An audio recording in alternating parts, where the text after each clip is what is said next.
Tayo po ay magluluto ngayon ng upo na may miswa.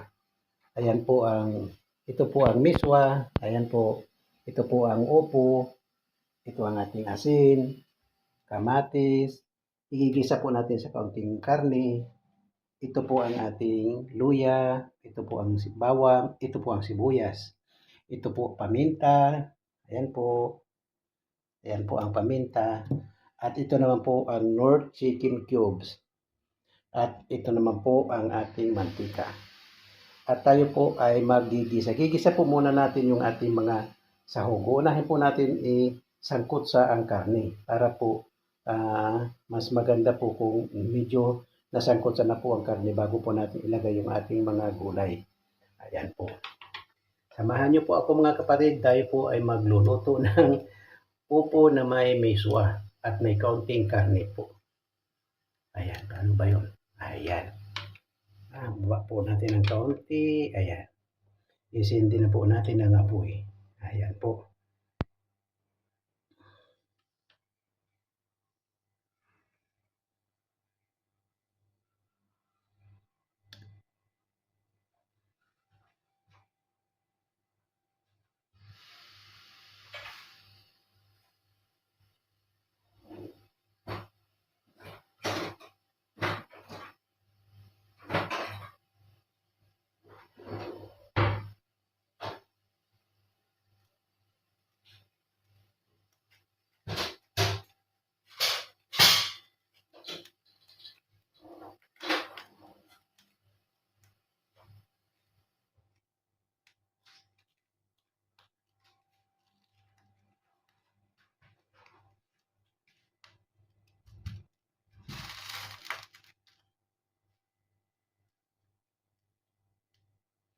Yung ating pong lutuan, yung ating parang kawali, ganyan po talaga ang kulay niyan. Kasi sabi nga nung isang kaibigan ko, galing po kasi yan sa France. Hindi po. Ano po yan, talagang ganyan po ang kulay. Pag pinaputi po natin yan, hindi po pwede kasi didikit na po ang karne dyan. Pagka pinaputi po natin yan. Ayan po, ilagay na po natin ang mantika. Kaunti lang kasi po, yung ating karne ay magmamantika po yun. Pang ano lang po yan, pang kati ng kanyang mantika.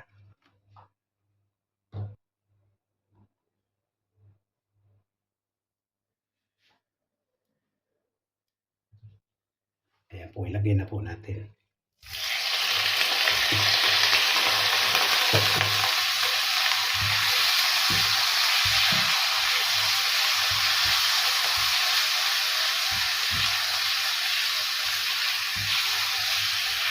Dito po tayo kukuha ng mantika sa kanya para mag-counting brown po siya bago po natin ilagay yung ating gulay. Isasangkot sa po muna natin siya.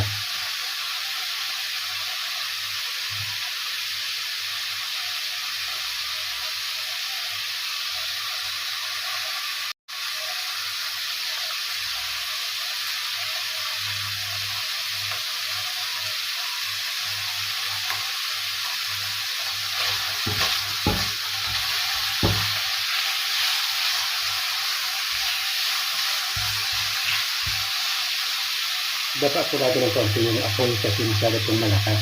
Masusunog po pero po hilaw. Hindi po maglalabas ng mantika pag nasunog.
Ay, ito naman. Ano ako?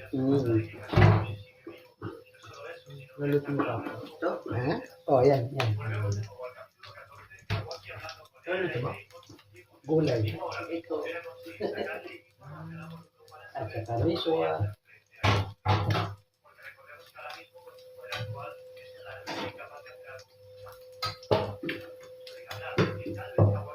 Ito doon ako kakain para huwag kita i-molestan.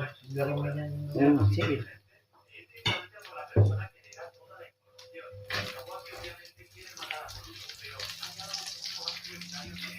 Ayan. Tapos itabi po natin ng kaunti itong ating nasangkot sa na karne. Ilagay na po natin yung ating mga pansahog. Una po, bawang at luya po. Pagsamahin po natin.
Ang bango po. Naamoy niyo po ba dyan? Naamoy niyo po ba?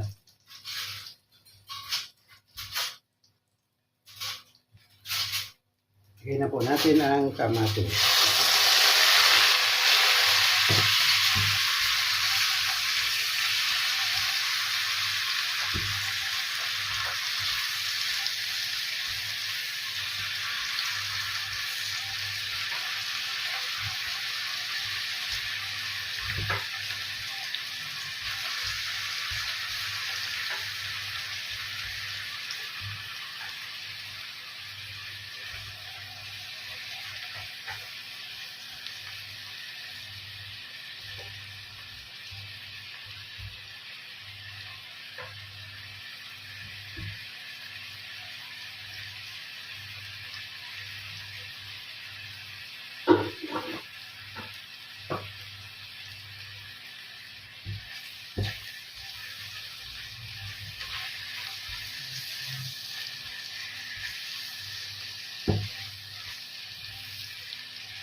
Bigyan na po natin yung sibuyas.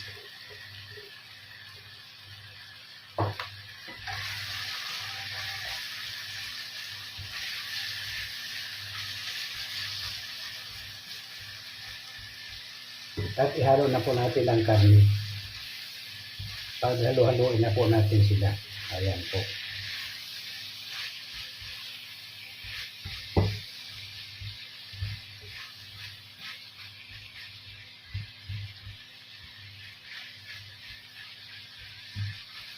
At lagyan na po natin ng kaunting asin. Pero ano lang pang ano lang po, pang labas lang ng kanyang katas.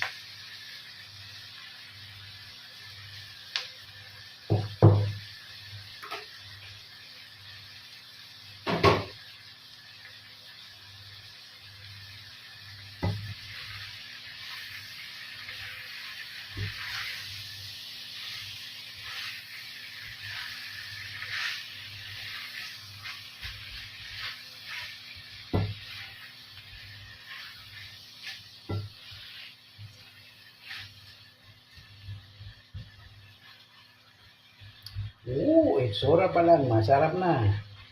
Itsura pa lang.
Ayan po, lagyan na po natin ang ating upo.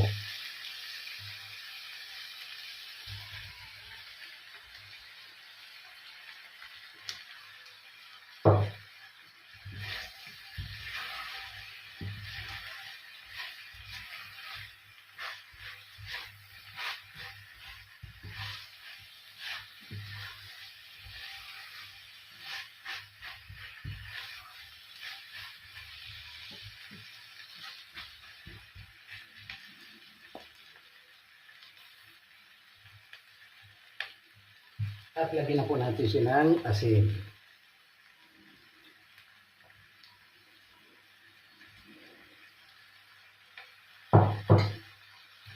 Lagyan po natin ang paminta.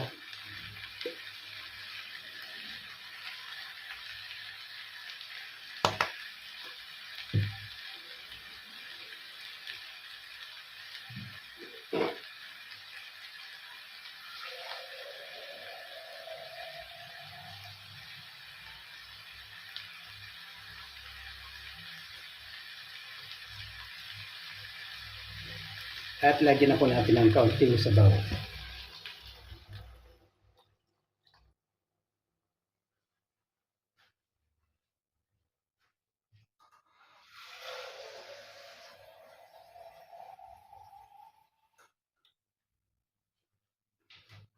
Dahil yung miswa po ay sumisipsip ng tubig, kaya kailangan medyo dagdagan po natin ng kaunti yung sabaw. Medyo madami-dali po ang tubig. Kasi po kung konti lang isasabaw natin, matutuyo po. Wala po tayong makukuha, mahihigop ng kaunti po mamaya. Kaya dagdagan po natin siya ng kaunti para po sa miswa. Kasi malakas po sa tubig yung miswa. Ayan po.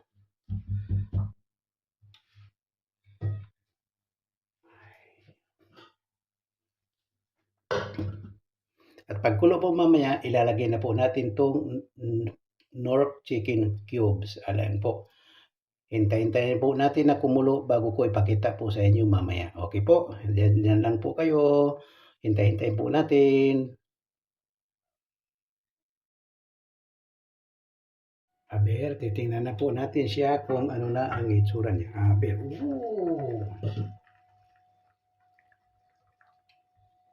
Ayan, malapit na matuyo yung sabaw dahil nga malakas sa sabaw ang miswa. Tikman po natin kung okay na ang lasa.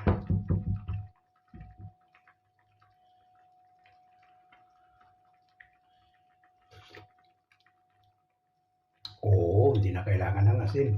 Sabi ko na nga, medyo maalat yung ano na yun miswa na yun Kaya, kahit medyo matabang kagayin na, nung malagyan natin ng miswa, nagtama na ang timpla. Mabuti na lang, hindi natin lagyan na ng asin. Ayan. Ayan, aber, tingnan nga natin kung sure siyang luto. Aber, yung ating miswa. Okay.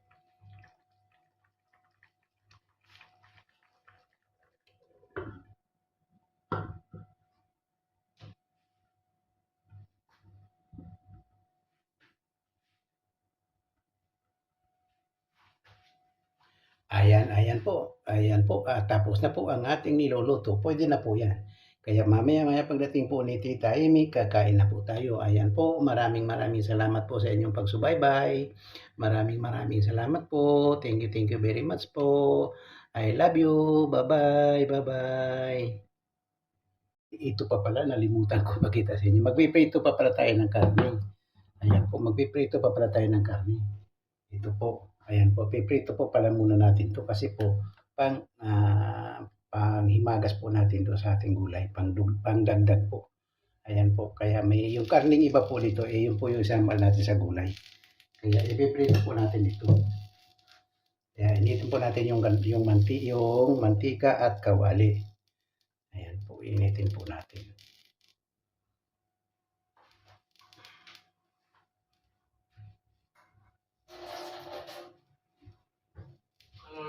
Yan na.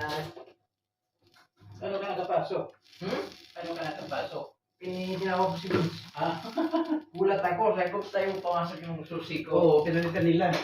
Pati ako kagaya, hindi rin ako nakapasok. Mabuti, andyan yung limpisa. Ano sinabi? Hindi ka sinabi. Pero mamaya, may binigyan naman ako ng susi. Andyan yung limpisa, nabukas sa akin, nabigyan ng susi. Binigay. Kaya mamaya kapag-appreciate ko para sa atin.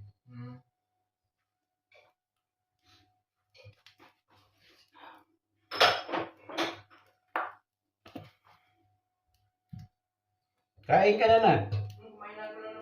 Kumain ka na.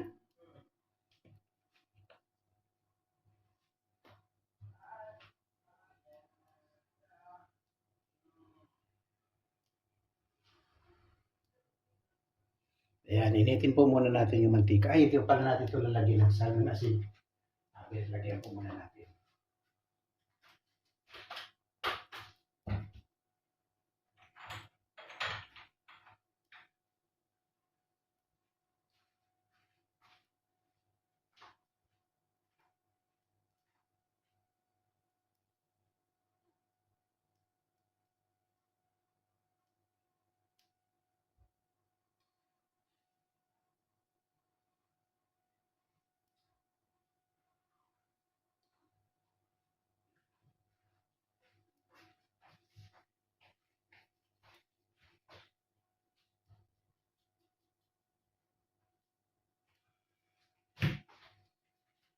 Dali, kain tayo. Okay na.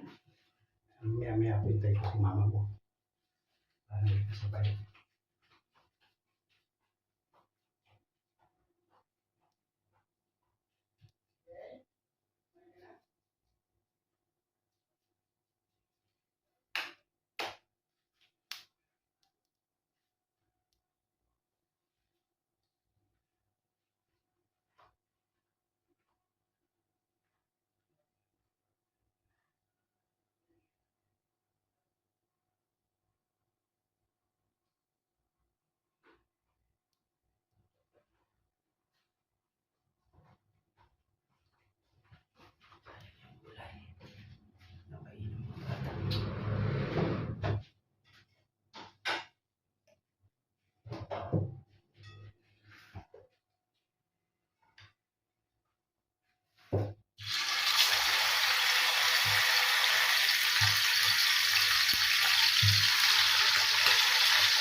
Siguro dito may miso mo.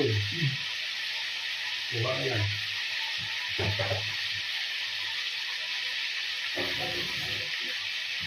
Ano ba naman ito? Wala. Miswa. Miswa? Miswa.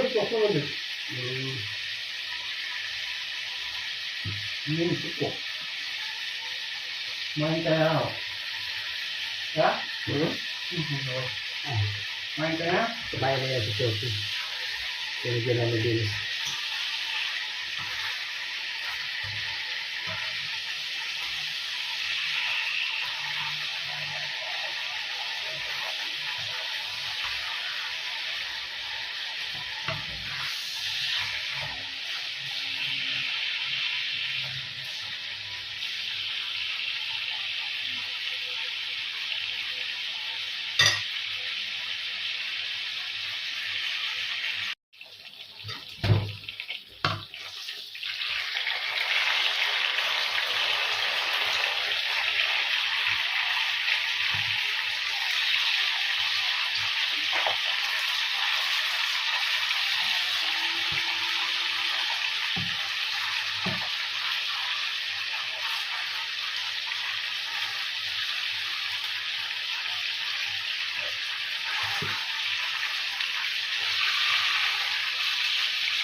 Ayan, palagay ko okay na po ito.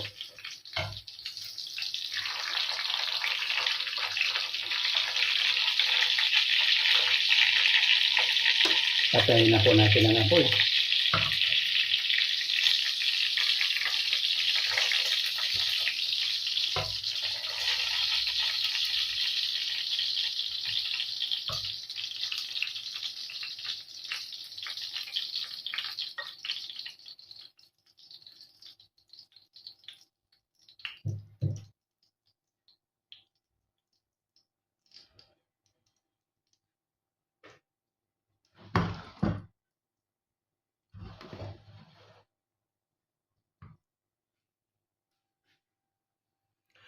Ayan po, maraming salamat po. Sorry po at medyo nahuli po yung ano na yun.